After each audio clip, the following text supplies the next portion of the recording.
নামাজের সময় খুব হাই উঠলে কি করা উচিত? বিদায় বলার সময় ভালো থাকবেন বলা যাবে কিনা? জুম্মা মুবারক বলার বিধান কি? মহিলারা কবর জিয়ারত করতে পারবে কিনা? সব মানুষের কি নির্ধারিত জীবনসঙ্গী আছে? ওযু ছাড়া হাদিস শরীফ পড়া যাবে কিনা? কেউ সফরে আছেন কিন্তু সফরের নিয়মে কসর না পড়ে নরমালি নামাজ পড়লে তার নামাজ হবে কিনা? বিবাহের উদ্দেশ্যে পাত্রপক্ষকে মেয়ের ছবি দেওয়া জায়েজ হবে কিনা? জানাজার নামাজের কাতার কি বেজোড় হতে হবে? নেফাস অবস্থায় আয়াতুল কুরসি বা অন্য কোনো দোয়া পড়া যাবে কিনা? মসজিদের টাকা ব্যাংকে রাখা যাবে কিনা? মহিলারা কি জানাজার নামাজ পড়তে পারবেন? ফরজ গোসল কারণবশত বিলম্বে করলে কোনো গুনাহ হবে কিনা? তখন নিচে জুব্বা পরা কি জায়েজ আছে? জুমার দিন অনেকে মৃত্যু ব্যক্তির দোয়া করার জন্য মিষ্টি নিয়ে আসে, সেটা খাওয়া জায়েজ আছে কিনা? স্বামী স্ত্রী একত্রে নামাজ পড়ার সময় স্ত্রীকে একামত দিবে? কফিনে লাশ দাফন করা সম্পর্কে কি বলবেন? আল্লাহর গুণবাচক নাম রেখে শুরুতে আব্দুল যোগ না করে বললে কি শিরক হবে? কেউ যদি আমার কোনো ক্ষতি করে কিংবা উপকার চাইলে না করে, তাহলে তার সাথে আমার ব্যবহার কেমন হওয়া উচিত? বাথরুমে উলঙ্গ হয়ে গোসল করা যাবে কিনা? মসজিদের পাশে কবর দেওয়ার বিশেষ কোনো ফজিলত আছে কিনা? মোবাইলে অশ্লীল ছবি বা ভিডিও নিয়ে নামাজ পড়লে কি নামাজ কবুল হবে? খাবার খাওয়ার সময় কি মাথায় কাপড় দেওয়া আবশ্যক? অমুসলিমদের লেখা উপন্যাস কাব্যগ্রন্থ পড়া যাবে কিনা? 4 রাকাত বিশিষ্ট নামাজের প্রথম বৈঠকে তাশাহুদের পর দুরূদ পড়ে ফেললে করণীয় কি? মহারণা না দিয়ে স্ত্রীর কাছ থেকে মাপ চেয়ে নেওয়া যাবে কি? যাচাই বাছাই ব্যতীত কোনো মাধ্যমে শোনা কথাকে বিশ্বাস করা যাবে? আপনাদের প্রশ্নোত্তরের আলোকিত ভুবনে প্রবেশ করতে যাচ্ছি। আব্দুল মতিন, আপনি লিখেছেন মোবাইলে অশ্লীল ছবি বা ভিডিও নিয়ে নামাজ পড়লে কি নামাজ কবুল হবে? নামাজ কবুল হয়ে যাবে, কিন্তু মোবাইলে ছবি, অশ্লীল বা হারাম কোনো কিছু নিয়ে যদি আপনি সালাত আদায় করেন, তাহলে সেক্ষেত্রে আপনি আল্লাহ রাব্বুল আলামিনের সামনে দাঁড়াচ্ছেন, সে অবস্থায় আপনার যে মন মানসিকতা থাকা উচিত সেটি হচ্ছে না। আর এই অশ্লীল কোনো কিছু আপনার মোবাইলে যদি থাকে, খারাপ কোনো কিছু যদি থাকে, তাহলে সেটা সালাতরত অবস্থায় থাকলে সেটা যেরকম অপরাধ, ঠিক একইভাবে সালাতের বাইরেও সেটা থাকাটা আপনার জন্য অপরাধ। বিধায় এর কারণে সালাতে কোনো প্রকার ব্যাঘাত হবে না। সালাত যদি আপনি মনোযোগ দিয়ে সালাতের যে অন্যান্য শর্ত আছে সেগুলো আপনি পূরণ করে সালাত আদায় করেন, তাহলে সালাত তো হয়ে যাবে। বাট এই হারামটা আলাদা একটা আপনার জন্য ক্ষতিকর, আপনার সালাতের মধ্যে মনোযোগ নষ্ট হতে পারে। সেজন্য মোবাইল থেকে হারাম জিনিস এমনিতে সরিয়ে ফেলা উচিত, তবে সালাতের এটার কারণে কোনো ক্ষতি হবে না। এরপরে সাদিয়া বিনতে আজাদ লিখেছেন, খাবার খাওয়ার সময় কি মাথায় কাপড় দেওয়া আবশ্যক? না বোন, খাবার খাওয়ার সময় আমরা মাথায় কাপড় দিতে বাধ্য নই, কারণ হাদিস আমাদেরকে এরকম কোনো নির্দেশ দেয় না যে ছেলে হোক, মেয়ে হোক, নারী হোক, পুরুষ হোক, খাবার সময় আমাদেরকে টুপি দিতে হবে। অনেকে দেখা যায় খেতে বসলে টুপিটা তালাশ করে, আমার টুপিটা দাও, আমি খেতে বসবো। অনেকে মনে করেন মাথায় কাপড় দিয়ে তারপরে খেতে হয় না, এমন কোনো বাধ্যবাধকতা নেই। খাওয়ার সময় আপনার মাথা খালিও থাকতে পারে, ঢেকেও আপনি খেতে পারেন। এ বিষয়ে কোনো বিশেষ নিষেধাজ্ঞা নেই। রদ্দুল মুখতারি লেখা হয়েছে যে ওয়ালা বাসা বিল আকলি মুত্তাকিয়ান ও মাকসুফার রাসি, অর্থাৎ গ্রহণযোগ্য মত অনুযায়ী উন্মুক্ত মাথায়, অর্থাৎ খালি মাথায় বসে খেতে কোনো অসুবিধা নেই। আব্দুল্লাহ, আপনি লিখেছেন যাচাই বাছাই ব্যতীত কোনো মাধ্যমে শোনা কথাকে বিশ্বাস করা যাবে? কারো থেকে কোনো বিষয়ের তথ্য গ্রহণ ইসলামের নির্দেশনা কি? ভাই আব্দুল্লাহ, যাচাই বাছাই ছাড়া যদি কোনো মাধ্যম থেকে আপনি কোনো সংবাদ শুনেন, তাহলে শুনেই সেটা বিশ্বাস করা আপনার জন্য এক ধরনের অপরাধ। একটি বর্ণনা রয়েছে এরকম যে কাফা বিল মারই কাযিবান আন ইউহাদ্দিসা বিকুল্লি মা সামিআ। এ হাদিসের ভাষ্য বা মানে মূল পাঠ বা বক্তব্য আরবি এটা বিভিন্ন রকম আছে। মূল কথা একটাই, মর্মটা বিশুদ্ধভাবে বর্ণিত, সেটি হলো যে কোনো ব্যক্তি যা শুনলো সেটাই মানুষের কাছে বলে বেড়ালো, তাহকিক ছাড়া, যাচাই করা ছাড়া, অনুসন্ধান করা ছাড়া, সেটা পরখ করা ছাড়া, সত্য মিথ্যা জানা ছাড়া, এটা কিন্তু তার মিথ্যাবাদী হওয়ার জন্য যথেষ্ট। কোরআন কারীমে সূরা হুজুরাতের 6 নম্বর আয়াতে আল্লাহ তাআলা বলেছেন যে ইন জাআকুম ফাসিকুন বিনাবাইন ফাতাবায়ানু, তোমাদের কাছে কোনো ফাসিক ব্যক্তি যার মধ্যে আল্লাহর ভয় নেই, যে ইসলাম প্র্যাকটিস করে না, যে আল্লাহর নির্দেশ মতো চলে না, যিনি সৎ মানুষ নন, এরকম অবিশ্বস্ত মানুষ, যিনি আল্লাহর প্রতি আস্থা বিশ্বাস, আল্লাহর প্রতি ঈমান রাখেন না, সেই ব্যক্তি বা কোনো ফাসিক ব্যক্তি, খারাপ মানুষ, তার কোনো সংবাদ পেলেই আপনি যদি বলে বেড়ান, তাহলে সে দ্বারা আপনি ক্ষতিগ্রস্ত হতে পারেন। তার সংবাদ তো বিশ্বাস করবে না, অন্যদেরকে বলবে না।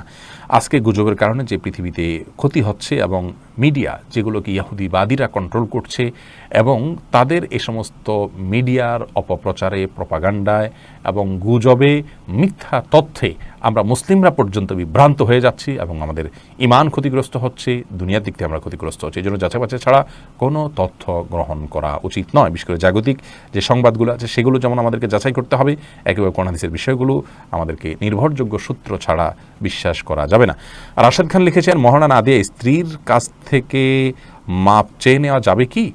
স্ত্রীর কাছ থেকে মহারণা না চেয়ে মাপ চেয়ে নিলে সেটা জায়েজ হবে, কিন্তু আপনি বিয়ের আগে থেকে প্ল্যান করছেন যে আমি রাতে, বাসর রাতে স্ত্রীর কাছে মাপ চেয়ে নেবে, এটা তো ছোটো লোকই, এটা তো স্পষ্ট ছোটো লোকই। আপনাকে বিয়ে করতে গিয়ে বলেছে যদি আপনি মহারণা দেওয়ার ক্ষমতা না থাকে। হ্যাঁ, আপনি দেয়ার ক্ষমতা ছিল, প্ল্যান ছিল, কোনো কারণে হয়ে উঠলো না, আপনি তখন মাফ চান, একটা ব্যাপার। সন্দেহাতীতভাবে আপনার স্ত্রী যদি আপনাকে সন্তুষ্ট চিত্তে মাফ করে দেন তাহলে মাফ হয়ে যাবে। সূরা নিসা 24 নম্বর আয়াতে আল্লাহ বলেছেন, ওয়ালা জুনাহা আলাইকুম ফিমা তারাদাইতুম বিহি মিন বাদিল ফারিদাহ। অর্থাৎ নির্দিষ্ট মহর ধার্য করার পর তোমরা যেটা উপরে সন্তুষ্ট হবে উভয় পক্ষ, সেটাতে কোনো অসুবিধা নেই। কোরআনে কারিমে অন্য আয়াতে আল্লাহ তাআলা আরও বলেছেন যে তোমাদের স্ত্রী যদি তোমাদেরকে কোনো ছাড় দেন মহর ব্যাপারে, তাহলে সেক্ষেত্রে ফাকুলুহু হানিআম মারিআ, তাহলে সেই ছাড় তোমরা গ্রহণ করতে পারো। কিন্তু আমার জানা নাই যে কোনো সাহাবী মহর ধার্য হওয়ার পরে স্ত্রীর কাছে মাপ চাইছেন যে আমাকে মাফ করে দাও। এটা আমাদের কাপুরুষতা। এখন আসলে পৃথিবীতে ভাবের অভাব, ধরার সময় 10 লাখ 20 লাখ ধরি ভাবের জন্য, কিন্তু এরপরে মাপ চাই আমরা তলে তলে, এটা উচিত নয়, এটা কাপুরুষতা।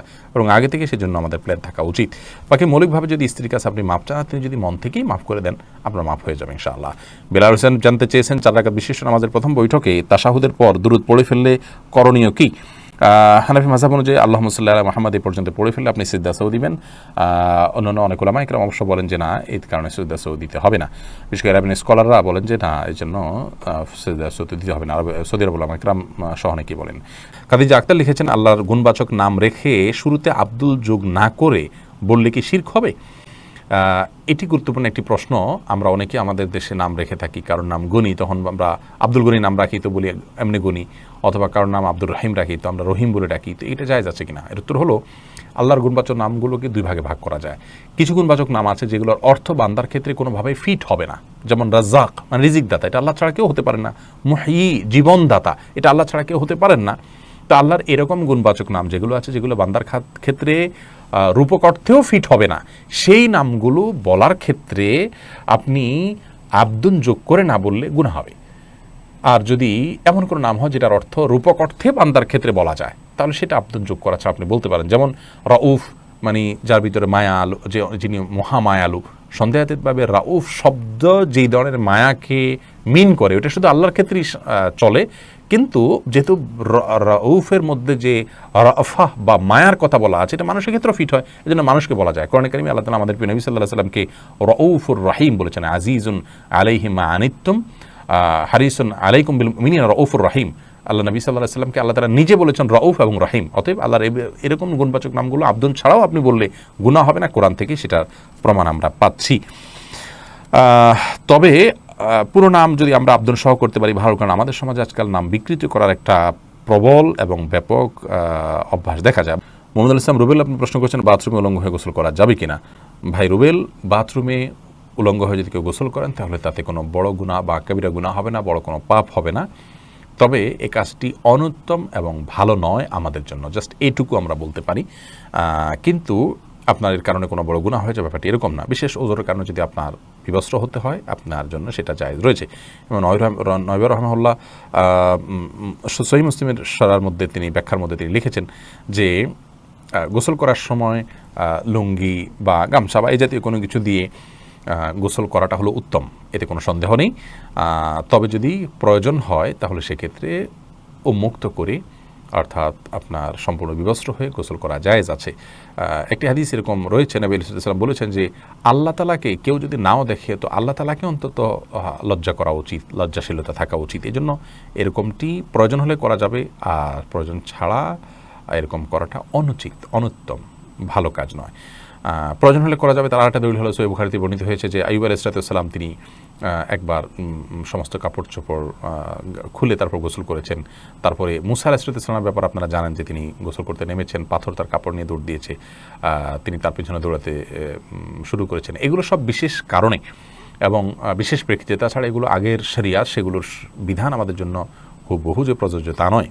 আমাদের জন্য অনুত্তম হবে কাপড় চোপড় একদম খুলে গোসল করাটা, তবে হারাম নয়। এরপরে মুক্তা চৌধুরী আপনি লিখেছেন, মসজিদের পাশে কবর দেওয়ার বিশেষ কোনো ফজিলত আছে কিনা? বোন মুক্তা, মসজিদের পাশে কবর দিলে বিশেষ কোনো উপকারিতা আছে বলে আমার জানা নেই। বরং আমাদের কবরে, আমাদের আখিরাতে, আমাদের আলমে বারজাখে উপকারিতাটি নির্ভর করে আমাদের আমলের উপরে। আপনি যদি ভালো আমল করে যান, আপনার কবর যদি জঙ্গলেও হয়, আপনি যদি কোনো পশুর পেটেও চলে যান, আপনি যদি সমুদ্র নিমজ্জিত হয়ে যান, আল্লাহ আপনার ধ্বংসাবশেষ যেখানে থাকবে সেখানে আল্লাহ রাব্বুল আলামিন আপনার জন্য শান্তির ব্যবস্থা করবেন। আপনি জান্নাতি হিসাবে আল্লাহর কাছে নিবন্ধিত হবেন, আল্লাহর কাছে জান্নাতের মেহমান হিসাবে আপনি আপ্যায়িত হবেন।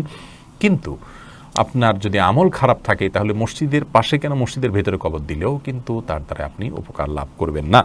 এরপর তাসফিয়া তাবাসসুম আপনি লিখেছেন অমুসলিমদের লেখা উপন্যাস কাব্যগ্রন্থ পড়া যাবে কিনা।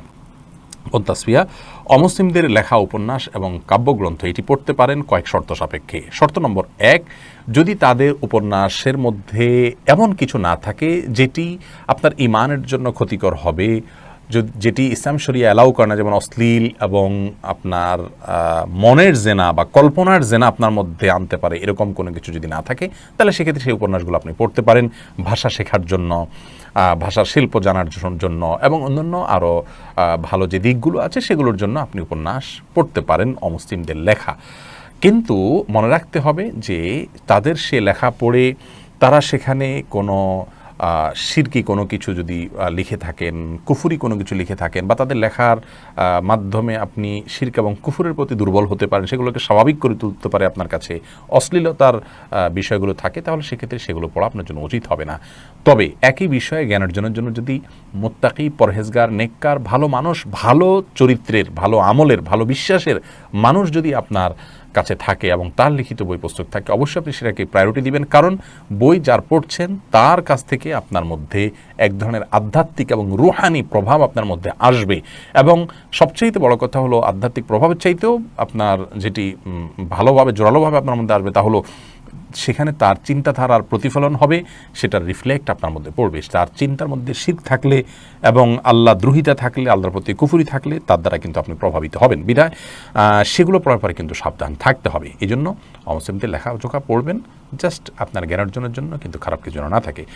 মুসনাদ আহমদের হাদিসে আসছে নবী সাল্লাল্লাহু আলাইহি ওয়াসাল্লাম বলেছেন, হাদ্দিসু আন বনি ইসরাঈল ওয়ালা হারাজ। ইহুদিদের কাছ থেকে তারা যদি কোনো ঘটনা বর্ণনা করেন তাহলে সেটা তোমরা বর্ণনা করতে পারো, তাদের কাছ থেকে শোনা জিনিসগুলো বলতে পারো, তাতে কোনো অসুবিধা নেই। তিনি অনুমোদন করেছেন। কিন্তু যদি তারা খারাপ কিছু বা ভুলভাল কিছু বলে থাকে সেটার অবশ্যই বর্ণনা করার অনুমোদন নাই।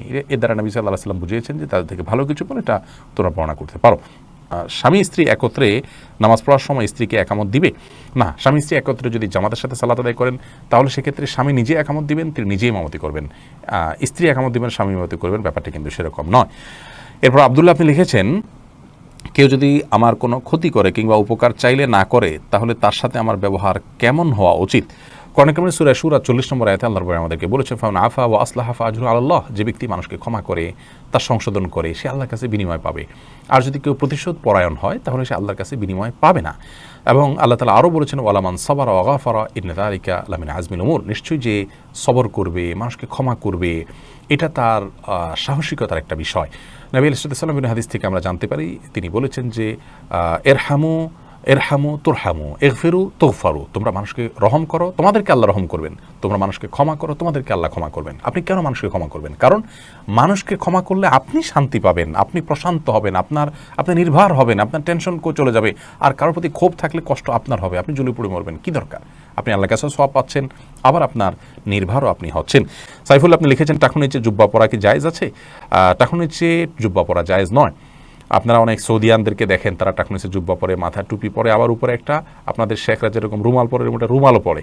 তো এটা দেখে আপনারা হয়তো মনে করেন যে এই জুব্বা পরা বোধহয় জায়েজ আছে। না ভাই, মা আসফা মিনাল কাবাইনি মিনাল ইজারি ফিন্নার। নবী ইসলামের কোনো হাদিস আছে মা আসফা মিনাল কাবাইনি ফিন্নার। উপর দিক থেকে যে সমস্ত পোশাকগুলো যায়, সেটা লুঙ্গি হোক, জুব্বা হোক, এমনকি পায়জামাও যদি হয়, সেটা যেগুলো উপরে পড়ার, সেগুলো যদি টাকনু নিচে যায় সেটা হারাম হবে। আর যেগুলো থাকেই টাকনু থেকে নিচের অংশ, যেমন মোজা, সেটা জায়েজ হবে। বা মোজার সাথে যদি আপনার পাজামা বা প্যান্ট ওরকম অ্যাটাচ থাকে, ওরকম অনেকে ডিউটি পোশাক হিসাবে থাকে, সেগুলো থাকলে সেটা জায়েজ হবে। জুলকারনাইন আপনি লিখেছেন, ফরজ গোসল কারণবশত বিলম্বে করলে কোনো গুনাহ হবে কিনা? গোসল বিলম্ব করলে কোনো গুনাহ হবে না। তবে ফরজ গোসল যদি আপনি দেরিতে করতে চান, পরবর্তী ফরজ নামাজের আগে আগে আপনাকে করে ফেলতে হবে। আর মাঝে যদি অন্য কাজ করতে চান, রাতে গোসল ফরজ হয়েছে, আপনি ফজরের নামাজের আগ মুহূর্তে গোসল করবেন, তাহলে মাঝে অন্য কাজের জন্য, এমনকি ঘুমানোর জন্য ওযু করে ঘুমানোটা হলো সুন্নাহ। নবী সাল্লাল্লাহু এটি করতেন, এটি করা ভালো। বাকি গোসল তৎক্ষণাৎ করে ফেলতে হবে, এমন কোনো বাধ্যবাধকতা নেই। ফরজ গোসল না করে অন্য কাজ কাম করলে মেয়েদের উপরে অনেক রকমের প্রেশার আমাদের সমাজ থেকে আসে। তো এটা উচিত নয়। এটা ছেলে মেয়ে সবার জন্য ইসলাম জায়েজ রেখেছে, উযু করে তিনি অন্য কাজ করতে পারেন, কিন্তু যথাসম্ভব দ্রুত ফরজ গোসল করে, ফরজ যেহেতু রয়েছে দ্রুত গোসল করে ফেলতে পারে, সেটা ভালো। কিন্তু অন্য কাজ করা যাবে না এমন কোনো কথা নেই। সুমন কামালি আপনি লিখেছেন, মহিলারা কি জানাজা নামাজ পড়তে পারবে? এই বিষয়টি নিয়ে ইখতিলাফ আছে। আর স্কলারদের অনেকেই বলেন যে পড়তে পারবে। তবে ওদের ওলামায়ে নিষেধ করেন।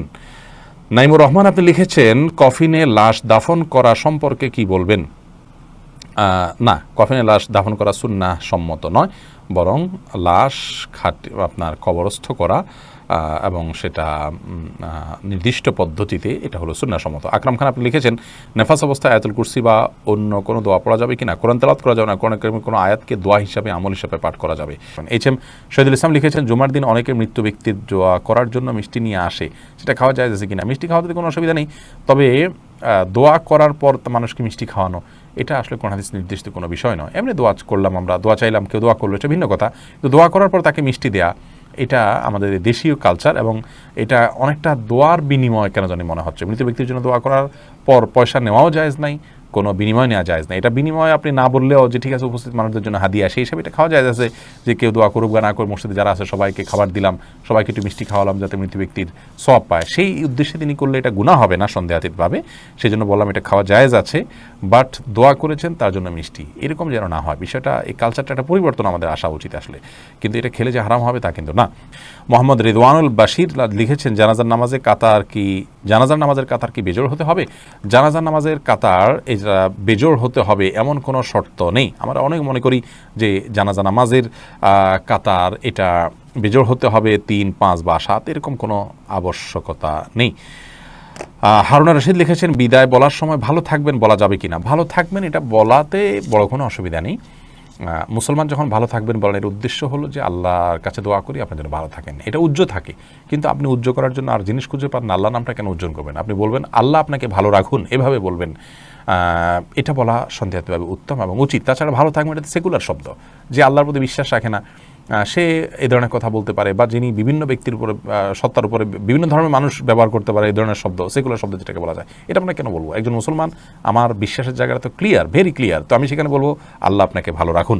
তবে হ্যাঁ, ভালো থাকবেন যদি আপনার মনের উদ্দেশ্য থাকে যে আল্লাহ আপনাকে ভালো রাখবেন, এটা উদ্দেশ্য নিয়ে আমি বলছি ভালো থাকবেন, তাহলে সেক্ষেত্রে আপনার জন্য এটা বলা গুনাহের বিষয় নয়। এরপরে নওশিন আক্তার আপনি লিখেছেন নামাজের সময় খুব হাই উঠলে কি করা উচিত? নামাজের সময় যদি অনেক বেশি হাই উঠে তাহলে আপনি যে কোনো সময় নামাজের বাইরে হাই উঠলে হাইটাকে বাধা দেওয়ার চেষ্টা করা উচিত, কারণ হাই তোলার মাধ্যমে আপনার শয়তান মানুষের ভেতরে প্রবেশ করার বিশেষভাবে সুযোগ লাভ করে থাকে, এবং দুষ্টু জিনে আক্রান্ত মানুষগুলোকে দেখবেন যে খুব বেশি হাই তুলতে থাকে। আমি এরকম অনেক মানুষকে দেখেছি যারা দুষ্টু জিনের প্রভাবে প্রভাবিত, তাদের উপর দুষ্টু জিনের প্রভাব বেশি হওয়ার কারণে তারা এত বেশি হাই তোলেন যেটা স্বাভাবিক কোনো মানুষ হাই তোলে যে সেরকম কোনো বিষয় না। এই জন্য হাই তোলার এই সময়টাতে এই শয়তান মানুষের ভিতরে প্রবেশ করে, দুষ্টজিন প্রবেশ করে, সেজন্য এটাকে হাত দিয়ে বাধা দেওয়া উচিত। মুখের কাছে হাত বা কোনো কিছু নিয়ে গেলেই কিন্তু হাইটা বন্ধ হয়ে যায়। নামাজের মধ্যে সেই কাজটা আমরা করতে পারি, তবে নামাজের মধ্যে হাই তোলার পর এমনি বিশেষভাবে নামাজের মধ্যে হোক নামাজের বাইরে হোক কোনো অবস্থাতেই বিশেষ কোনো দোয়া নেই।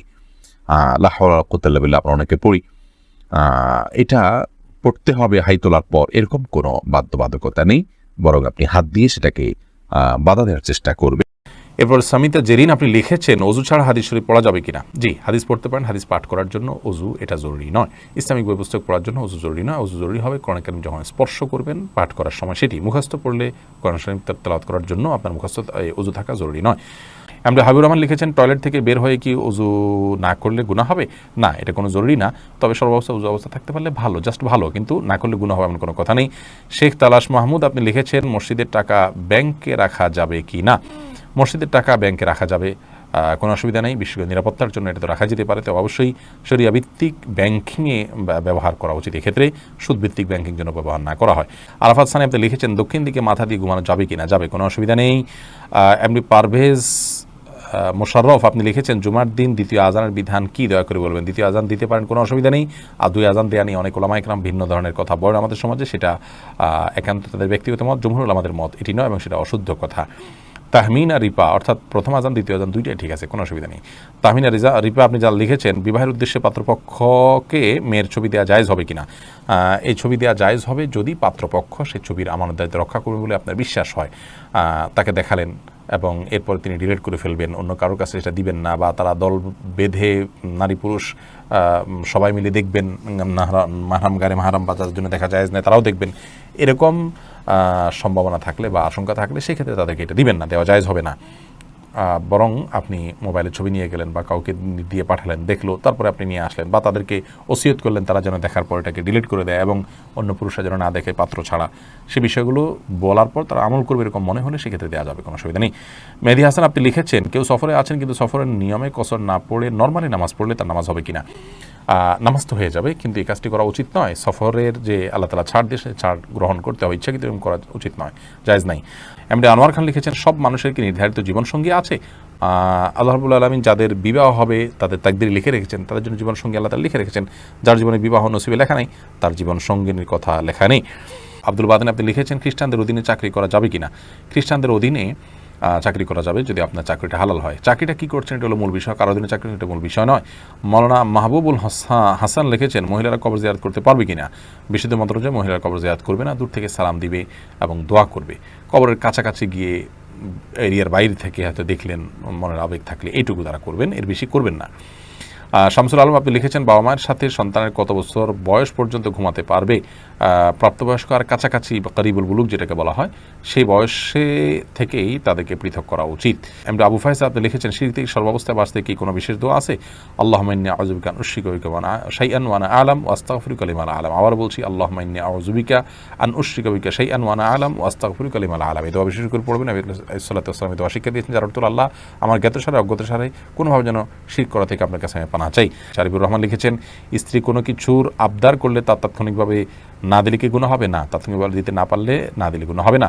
মাহমুদ বিন মুহিবুর আপনি লিখেছেন, জুমা মুবারক বলার বিধান কি? জুমা মুবারক বলার কোনো দরকার নেই, বলবো মানে জুমার দিন উপলক্ষে অভিবাদন জানাতে হবে, ঈদ উপলক্ষে যেরকম জানানো হয় এরকম কোনো কথা সুন্নাহ দ্বারা সাব্যস্ত নয়। বুলবুল ইসলাম লিখেছেন, বাচ্চাদের বড় বড় রোগ হয় কেন? তারা তো মাসুম। বাচ্চাদের বড় বড় রোগ হয়, আল্লাহ রাব্বুল আলামিন তাদেরকে রোগ দিয়ে, বাবা মাকে পরীক্ষা করেন, তাদেরকে রোগ দিয়ে তাদের জন্য কোনো কল্যাণকর কিছুর ফয়সালা করেন। আল্লাহ তাআলা আহকামুল হাকিমিন, তার হেকমা বা কৌশল ছাড়া কোনো কাজ তিনি করেন না।